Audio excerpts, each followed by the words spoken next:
5 बज चुके हैं, सारा काम खत्म कर लेती हूँ, फिर मुझे हॉस्पिटल भी तो जाना है। शादी के लिए मैंने 1 हफ्ते की छुट्टी ली थी, छुट्टी भी पूरी हो गई।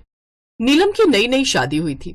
सुहाग रात की अगली सुबह नीलम बहुत जल्दी उठ गई और घर का सारा काम करने लगी। बर्तन धोने की आवाज सुनकर उसकी सास की नींद खुल गई। ये इतनी सुबह सुबह किचन में बर्तन कौन धो रहा है? सास की नींद खुल चुकी थी, इसीलिए वो अपने कमरे से बाहर आकर किचन की तरफ गई तो उसने देखा कि उसकी बहू बर्तन धो रही थी। अरे नीलम, आज इस घर में तेरी पहली सुबह है और पहली सुबह ही तू इतनी जल्दी उठ गई। मैं बहुत खुश हूँ। सासू माँ, आज इस घर में मेरी पहली रसोई है, इसलिए सोचा जल्दी उठकर खाना पीना बना दूं, उसके बाद मुझे हॉस्पिटल भी निकलना है। नीलम की सास ये सुनकर हैरान हो गई। अरे बहू, लेकिन आज तो तेरा पहला दिन है इस घर में, पहले दिन से ही तू अस्पताल जाने लगेगी। सासू माँ, आप लोगों को तो पता ही है कि मैं एक नर्स हूँ। एक नर्स के लिए उसके पेशेंट बहुत जरूरी होते हैं। मैंने 1 हफ्ते की छुट्टी ली थी जो कि पूरी हो गई। कल हॉस्पिटल से फोन आया था, इसलिए आज मुझे जाना पड़ेगा। ठीक है, तुझे जो भी पसंद हो अपनी पसंद का हम सभी के लिए बना दे। मैं तब तक जाकर राकेश को जगा देती हूँ, वो तुझे अस्पताल छोड़ आएगा। जी माँ जी। नीलम ने जल्दी जल्दी खाना बनाया। उसकी सास ने अपने बेटे राकेश को उठा दिया और वो भी जल्दी से तैयार हो गया। सब लोग नाश्ते की टेबल पर बैठ गए। क्या बात है बहू, तेरे हाथों में तो जादू है। मेरे हाथों में कोई जादू नहीं पिताजी, बल्कि आप लोगों की जुबान में जादू है, इसीलिए तो आप लोगों को खाना स्वादिष्ट लग रहा है। नीलम, मुझे लगता है कि तुम्हें नर्स नहीं बल्कि एक कवि बनना चाहिए था। शब्दों का जादू चलाना तुम्हें अच्छी तरह से आता है। खैर, नाश्ता करने के बाद राकेश अपनी नई नवेली दुल्हन को छोड़ने उसके अस्पताल चला गया। शाम को जब नीलम वापस आई तब उसकी सास ने कुछ नोटिस किया और नीलम से कहा, अरे नीलम, तेरे कपड़ों में ये पीला पीला क्या लगा हुआ है? सुबह तू साफ सुथरे कपड़े पहनकर गई थी, इतने गंदे कैसे हो गए? माँ जी, आप तो जानती हैं कि मैं एक नर्स हूँ। जो भी बच्चे अस्पताल में पैदा होते हैं उनकी शौच मैं ही साफ करती हूँ। यहाँ तक कि बहुत सारे ऐसे बुजुर्ग मरीज भी आते हैं जो चल फिर भी नहीं पाते, वो भी बिस्तर पर ही शौच कर देते हैं। उन सबको भी मुझे ही संभालना पड़ता है।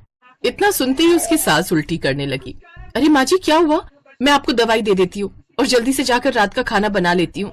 अरे नहीं, रहने दे, तू खाना मत बना। मुझे तो लगा था कि लोगों को दवाइयाँ देना, इंजेक्शन लगाना या ड्रिप चढ़ाना ही तेरा काम होगा। लोगों की टट्टी साफ करना भी तेरा ही काम है। तू आज के बाद किचन में नहीं जाएगी। इतने में उसके ससुर वहाँ पर आ गए। एक नर्स को तो ये सब करना ही पड़ता है। लोगों की हर तरीके से सेवा करना ही एक नर्स का धर्म होता है भाई। जैसे एक माँ अपने बच्चे को पालती है, वैसे ही नर्स अपने मरीज को भी पालती है। माँ जी, आप परेशान मत हो, मैं बिना नहाए खाना नहीं बनाऊंगी। मैं पहले जाकर नहा लेती हूँ, उसके बाद सभी के लिए खाना बना दूंगी। नहीं, तू बाकी सबके लिए खाना बना दे, मेरे लिए मत बनाना। तेरे हाथों का खाना खाकर मुझे उल्टियां आने लगेंगी। उसका पति राकेश भी काम से वापस आ गया। सभी लोगों ने मिलकर नीलम की सास को समझाने की कोशिश की, लेकिन वो नहीं मानी। मेरे पास एक छोटा सा सिलेंडर है, उसे मैं आंगन में रख लेती हूँ और अपने लिए खाना मैं वहीं बना लूंगी। नीलम ने सभी के लिए खाना बनाया। लाख मना करने के बावजूद उसने अपनी सास के लिए भी खाना बनाया, लेकिन उसकी सास ने वो खाना नहीं खाया। उसकी सास ने आंगन में अपने अकेले के लिए खाना बना लिया और खाकर सो गई।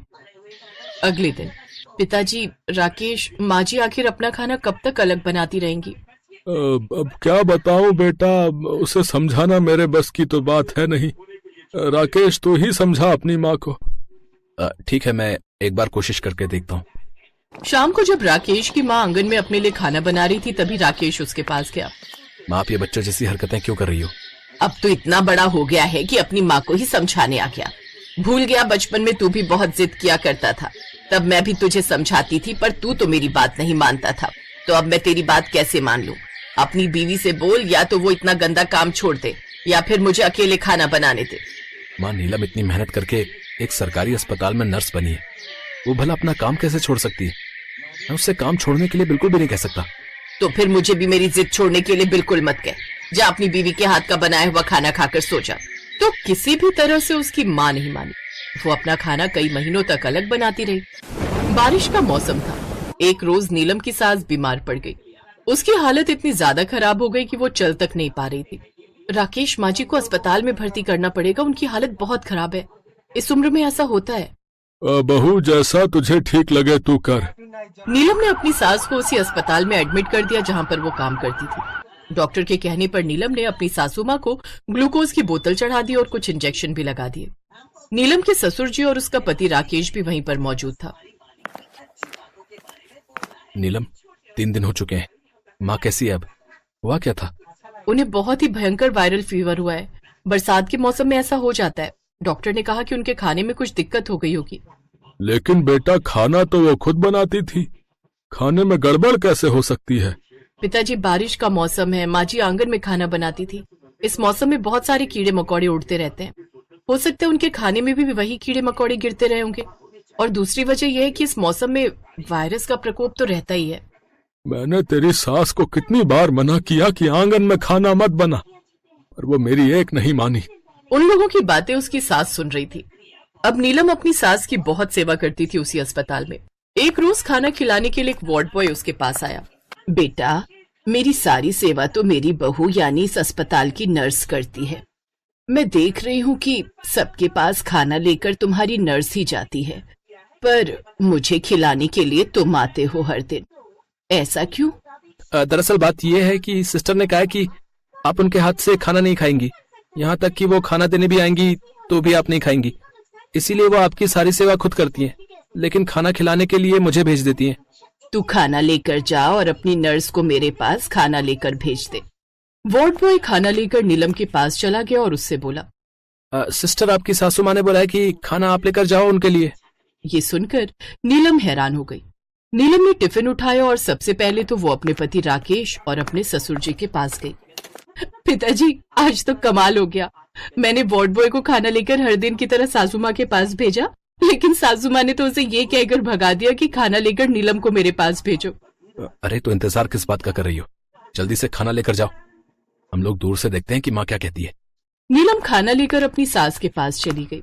बहू, मैं चाहती हूँ कि तू खाना अपने हाथों से खिला दे मुझे। नीलम की खुशी का ठिकाना न रहा। उसने अपने हाथों को अच्छी तरह से धोकर अपनी सास को खाना खिलाया। माँ, अभी तो मैं नर्स की ड्रेस में हूँ, फिर भी आपको मेरे हाथों से खाना खाने के बाद उल्टियाँ नहीं हुई?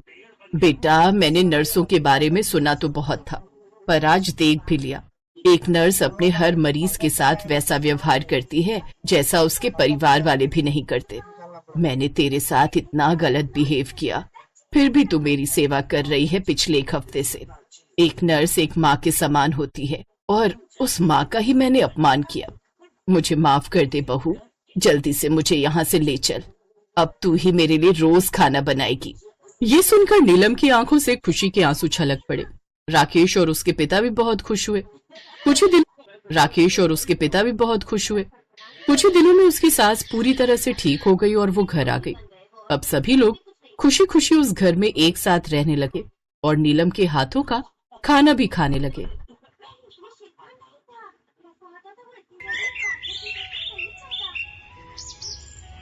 रमा, मधु और सुधा आशा देवी की 3 सरकारी बहुएं।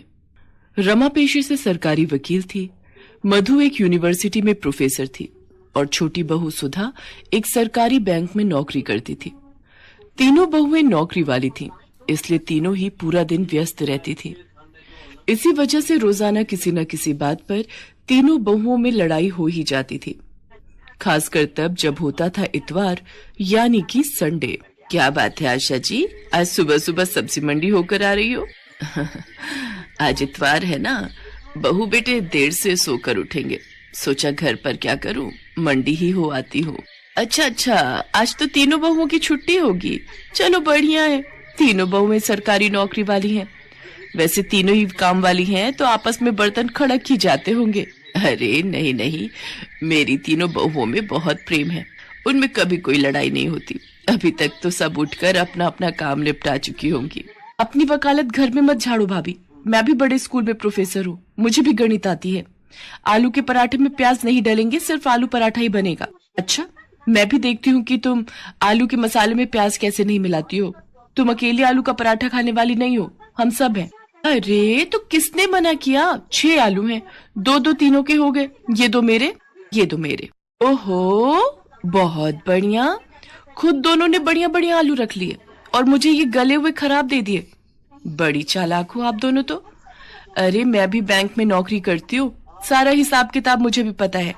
ये आधा आलू खराब है, ये मैं क्यों रखूं? मैं अपना आलू नहीं दूंगी।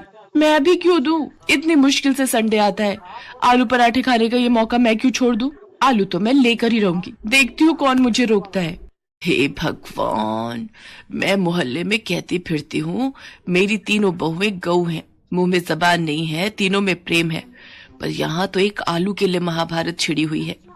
इतनी बड़ी सरकारी नौकरी करने वाली हो तुम, पर लड़ाई बिल्कुल बच्चों की तरह लड़ती हो।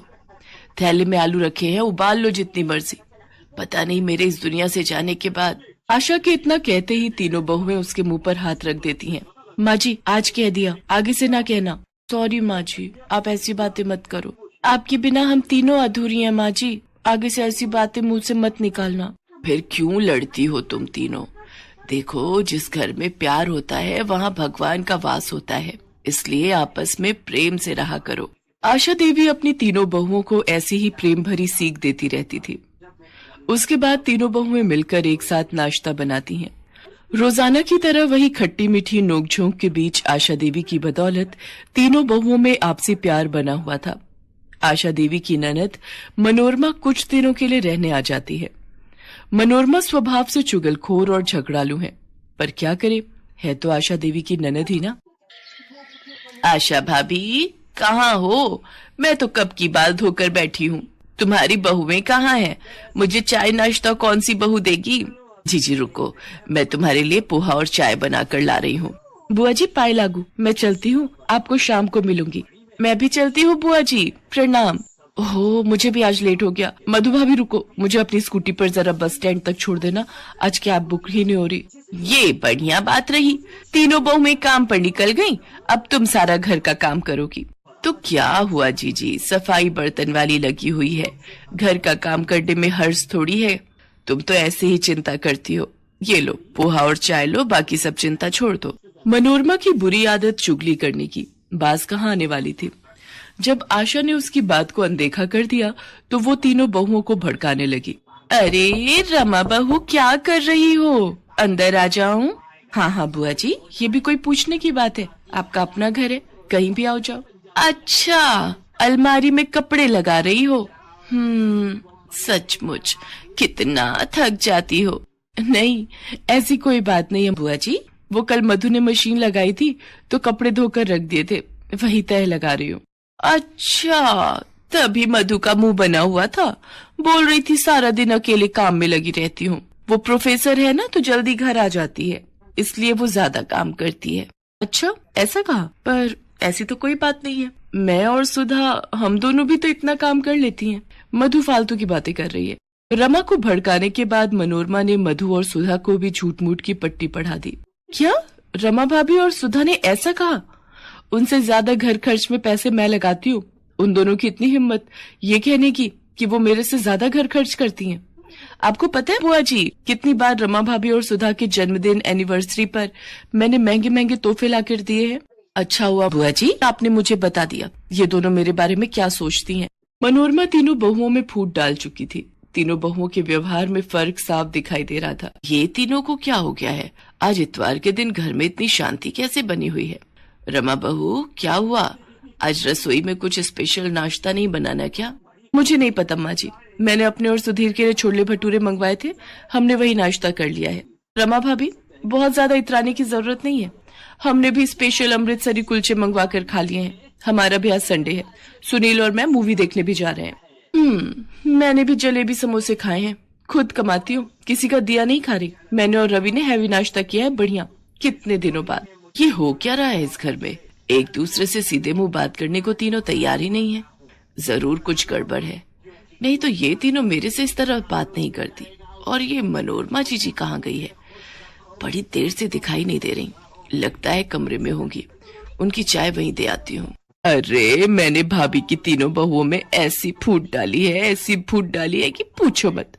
बड़ा इतरा रही थी तीनों बहुओं को लेकर। ओह, इसका मतलब ननद जी ने मेरे घर में आग लगाई है। इनका पर्दाफाश मैं ही करूंगी। मनोरमा की आदत थी फोन पर हर बात अपनी बेटी को बताने की। आशा देवी ने एक दिन अपने मोबाइल का ऑडियो रिकॉर्डर ऑन करके मनोरमा के कमरे में रख दिया और जानबूझकर मनोरमा से बातों बातों में बात करने लगी। भाभी, तुम मुझे पहले कहती तो मैं बहुत पहले ही ये काम कर देती।